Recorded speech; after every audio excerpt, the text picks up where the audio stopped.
Hey, I'm gonna show you how to change your power steering fluid. All you're gonna need is a turkey baster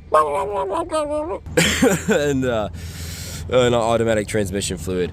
Depends what car you have, but for this older 2003 car, yeah, you can just use that. But yeah, look it up online, see what your car takes.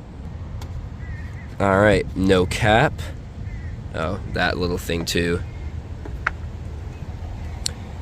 I'm gonna grab this little, I don't know, I guess strainer, yeah. And use an old bottle from a company that should sponsor you, okay?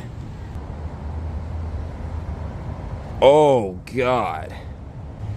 Definitely old. Let's see, yeah, let's just change that.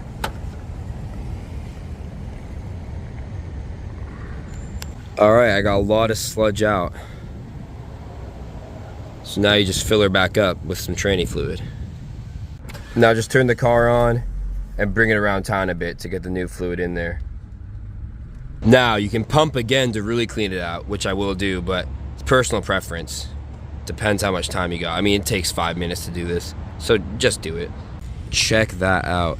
I filled this bottle with dead fluid, and now I'm gonna fill it up for good. And now the power steering should last a lot longer. It's that simple, guys. So instead of changing the pump for hundreds, just buy the turkey and the fluid for like 10 bucks and change it once a year. Okay? Okay.